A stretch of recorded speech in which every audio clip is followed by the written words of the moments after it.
Welcome to Dollars and Cents, a monthly finance podcast presented by Altra Federal Credit Union and the Leighton Media Podcast Network. Welcome to our latest edition of Dollars and Cents here on the Leighton Media Podcast Network. We are with Tony Beyer. Tony is a financial wellness coordinator at Altra Federal Credit Union. Tony, welcome. Thank you so much for coming in. Thank you. Appreciate you having me in. So we are talking on today's program, Tony, about fraud when it comes to banking, finances, that kind of thing. Can you just kind of break down fraud on a general scale, on a wide scale for us, and how it comes into play in finance and banking? Absolutely. Well, fraud, it's one of the largest growing, fastest growing crimes, in the United States. And really, it's become a question of not whether if fraud is going to happen to me, it's almost a question now of when is it going to happen. So it's something to be aware of, and so glad that we're doing this podcast here today. But things that, fraudsters are looking for, they're trying to get personal information, whether to open up accounts, whether to take over accounts that are already there, get access to money, valuables, or possibly even move money through someone else's account through a money mule scheme as well. So it comes at you in a lot of different ways, whether that be, online is a big one as far as email, text messaging, calls, things like that from sources you may think are legitimate, but they in fact are not. So we'll go over, some of the things to look for and think about when it comes to it. But again, really appreciate that we're talking about this here today because it's so important. Yeah, it's certainly a growing problem, and we hear about it all the time. We talk about it on our program, it seems like weekly. Somebody gets scammed, and it's usually some kind of an online scam or a phone scam. These scammers really target everybody. Yeah. Are there certain groups that are targeted more? Yeah, it does seem that our older population does seem to be targeted more.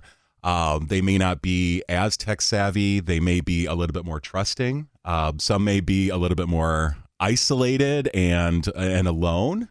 So there, might be some loneliness, and also they may have others in their life as far as caregivers or other people outside, of their family or things like that outside. So. But really everybody in one way, shape, or form are being targeted. You mentioned a money mule scam. Is that what it's called? Can you kind of explain that what that is? So it would be basically having somebody either receive a check or directly receive money and then being asked to pay somebody else or to move that money to something else. So that money coming into a person's account, it's more than likely through illegal means, or and they're trying to make that money clean or try to make it less detectable by authorities as well. And it can come from a lot of different ways. Work from home. People, they find that they see it and they get asked for their account information and. To move money or to possibly pay others, or receiving a check that ultimately comes back fraudulent or altered or stolen or something of that nature as well. But if you're ever asked to move money on behalf of somebody else, do not do it. Can't stress that enough. And if when it comes to a job, if they're asking for that info and they're asking for you to pay for things and stuff, that's another big red flag as well. Good to know. Yeah, so some of those main red flags out there we should look for along those lines. Tony Beyer is our guest. He is a financial wellness coordinator at Altra Federal Credit Union. We are talking about fraud today, fraud in banking and the financial world, and what we can do to really recognize it, prevent it, and be proactive. And I think that's an important thing, Tony, right? Absolutely. We as people who are increasingly banking online, doing a lot of our financial stuff online, putting a lot of our personal information out there online, how is the best way for us to be proactive about preventing fraud? Yeah, a big thing, really protecting everything with a password, having complex passwords. They say now about 14 characters. So if you can have more, not necessarily a password, but a passphrase, protect everything you can. Having multifactor authentication, so having multiple ways, multiple basically verifications to get into accounts. So not only the password, because if a site is breached, the password, they've got username and password, But if you can have it so that you have to enter a code, or you have to, use a fingerprint or Face ID, or enter a pattern or PIN, or something like that. So any account that you can do that, and to help manage all those passwords, it can be very beneficial to have a password manager. So you only have to remember one master password for the password manager, and then that can not only store your passwords, make them very secure, long, complex, but also it can verify sites as well. It's going to automatically pop up like, this is a site that's already in here, so you're not getting spoofed and go to a site that you think is something else. You think you're on Amazon, or you think you're on Facebook, or something like that, and you look at the URL and it is not that. But scammers have gotten pretty good at making things appear legitimate and appear real. Yeah. So always being on the lookout, and then any unsolicited communication. Be very wary of that. Any phone calls, emails, text messages, anything you weren't expecting that you didn't do anything to get. Be very cautious of those as well. If it's too good to be true, it probably is, Exactly. right? We all get those Yes. kind of emails and messages, and you're like, Yes. whoa, this could be cool. And then you have to think twice about it. Exactly. You mentioned a password manager, though. Yeah. Is that like an online tool or something you can attach to some of the things you're doing online? It is indeed, yes. And there's several out there as well. So that would be something where, you would store your passwords. It can generate secure passwords for you and keep those secure as well. So it's definitely something to consider. Yeah, that sounds very advantageous, because I know, I see people sometimes who have these huge notebooks, right? Sure. That get bigger and bigger because we have a password for everything now. It's not just financial stuff, whether it's Yes. our Netflix password, Right. or, our password for this and that. And that gets a bit cumbersome and can get very kind of out of control It can. very quickly. Venmo and Zelle are Yeah. two things that people use quite often now, to move money around, to pay people. Mm-hmm. It's a fascinating system, actually, in how, efficient it is. But where does fraud come in to play with that, with Venmo and Zelle and some of these other person-to-person, paying systems that we use? Yeah, so it could be a very convenient tool. So I say if you're using it, double, triple check that you are sending it to the right person, because it basically acts like a wire. And once you send money one way via wire, you can't get it back. So that's an important thing to know. So how some of these scams could work: you get a deposit that you weren't expecting in your account, and then they may try to right afterwards contact you and say, hey, I sent this to you by accident. Can you send it back? Be very, very careful about that. I would not do anything with that. Don't engage, because more than likely that money that was sent to your account, that was stolen, that was ill-gotten, that could be from a stolen card or something. It's not real. So if you do send money back, you're sending back your own money, and you can't get that back. More than likely, if there's fraud or anything, that how you got that money's going to disappear from your account, probably in a few days, more than likely. So basically that money that was given to you by mistake, it was never really real. It was never really there. Exactly. But if you send your own money back, that's your own money. That's real money, and you're basically out that. There's not a whole lot that those companies can do afterwards. They're basically just a conduit from account to account. Yeah, because you've sent it out of your own will, really, Right. when it comes to that. Right. So does that mean when it appears in my Zelle account or my Venmo account, though, it looks to me like it has appeared from somewhere else, Right. but it actually hasn't? It's the money I've always had in there? Is that the way that kind of works? So that's what would be sent back. Yeah. Be very, very cautious and careful, I would say, about that. But more often than not, that money that was actually sent to you, it's going to disappear from your account. It was never, they do the verifications and things like that and find out that this could have been through fraud. This could have been through a stolen account. This could have been from a stolen card, or something like that. So be very, very careful with those. Kind of makes you want to go back to cash under the mattress. But so you mentioned verifications, right? Yep. And I think a lot of us now, especially when we log on to banking and financial websites, there is almost always a multi-step verification process. And Yes. we're seeing this now actually with a lot of websites we log on to that aren't even financial, so Sure. a lot of entities are going to these multi-step verification processes. So I know when I log on to pretty much anything now, I enter in my password, then it says we have to send you a text message or call you, so you do that. Yep. But you mentioned a fingerprint, a facial recognition even. How do you see the verification progressing and evolving, maybe 5 years from now, 10 years from now? That's a really interesting and great question. With the way technology has changed a lot of things, it's especially changed what we do in the financial field as well. What you could do in one of our offices, most of it you could do on your phone, you could do on a computer. So one of the things that we have in our offices for our accounts is palm vein verification. So it's that biometric verification, just like a fingerprint. The veins in your palm are very, very unique and identify you. And we have those in our offices. If you once you do an initial couple scans of your palm, you could just come into one of our offices and just basically put your hand over the sensor, and it can just bring up your account. Fascinating. Without any further verification. So some of that biometric verification, passwords, and like you mentioned, getting the text message, the one-time codes, or something emailed to you as well. But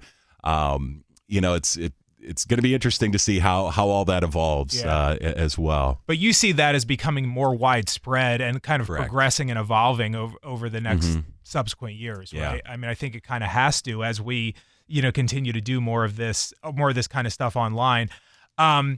With online banking, the way it continues to evolve and develop, do you recommend to your customers to limit what they do online, to kind of only do certain things online and not other things? Where's the line there? So really a lot of this, it's being cautious, being careful, verifying, making sure you're shopping with, trusted vendors, or you really are on that site, taking a look at URLs. It's really just, taking a step back. Like you said before, if something's too good to be true, it is. If you're on some site that's offering, luxury goods at a very discounted price, you want to be very, very careful with that. So, I mean, there are, times you could have, let's say a card or, something, that's only connected to, let's say Venmo or Zelle, and that's all you use it for. It's not, connected to your main banking or anything like that. Sure. Just because, like we said before, there's really not a whole lot that you can do once there is fraud, or once something happens to those accounts. But you kind of limit the openings then for fraudsters to get at you, right? Correct. If you kind of have limits on what you're using a certain card for or something like that. And that's being very, very cautious, being very, very, very careful. But the big thing is, don't share your credentials with anybody, login information, they're never going to need your login, your passwords, account information. All by law, we have that on lockdown with that. So if you're receiving, a call or any message, saying it's, I'm your bank, your credit union, and we need this information.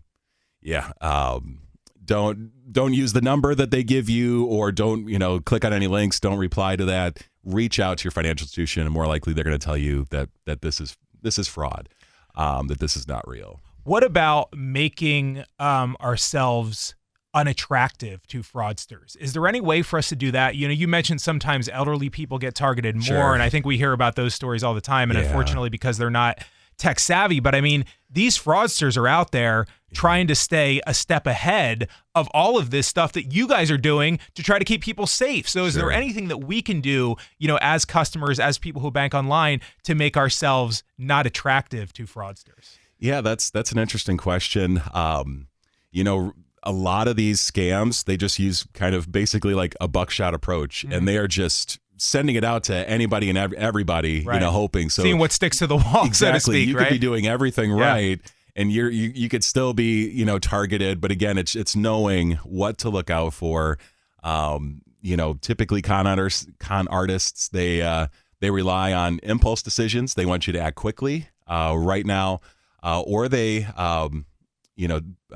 act on fear as well, saying try to scare people. Law enforcement's going to be at your door, or we've heard of different imposter scams. Let's say grandma or grandpa, they get a call saying their grandchild, is in jail, Yeah, and we get that one all the time. And We they hear need it from law money. They enforcement. need money now, and with AI and everything, and social engineering, they could know just a very little information about this person or about, and then with AI, voice generated stuff. I mean, it can be very, very difficult. So everybody's really got to be on their toes. Yeah, you're right. I mean, with AI and some of these emerging technologies too, it almost seems like, well, as I'm sure you know, it seems like almost a never-ending battle and an uphill battle, because everything that's being done to thwart some of these fraudsters, they're trying to work one step ahead. I know you are not a person in law enforcement or anything like that, and you mentioned it kind of, with some of these Zelle and Venmo focused scams. How difficult is it to get restitution or, prosecute people who commit these crimes and who come out people? Because like you said, there's so many of them out there, right? And they're just basically, throwing stuff at the wall, seeing if it sticks. They're randomly scattershot targeting people. Is there any recourse for people who get scammed? Yeah. So, like you said, not in law enforcement. I don't have numbers in front of me, but my understanding is, not a lot happens. A lot of this, people could be overseas. They could be in different countries, which makes it very, very difficult. But if you feel that you are a victim of a scam, report it to your financial institution. There are links on the Federal Trade Commission, FBI. They have their Internet Crimes Center as well. And then also you can contact your state attorneys general as well, and letting them know about these things. What they can do, it really varies. But my understanding is a lot of this is happening, elsewhere in the world. So that could make it very, very difficult as well. But it's, knowing some of the signs, trust your gut, some of these things. If something seems, like you said, too good to be true, or things just don't quite add up or make sense, you trust your gut. And then also too, you're the one with the information. You're the one that would be, providing this. Take a step back and really think about this. And a lot of times, the more you think about all of this, the less it makes sense. Right. Yeah. Slow down, Exactly. take a second and say, hey, what's going on here? Verify things. That's really the way to do it, because you have to keep yourself safe for sure. Tony Beyer is our guest. He's a financial wellness coordinator at Altra Federal Credit Union. We are talking about fraud here on the Dollars and Cents podcast. Tony, I want to also ask you, over the years, have you seen some of these cons, some of these frauds get more sophisticated and change in that way? Because what gets me about a lot of these things is the simplicity of them a lot of times, but do they change? Do they evolve? Do they become more complex? They use, I would say, a lot more technology, but in many ways, the scams have not ultimately changed fundamentally.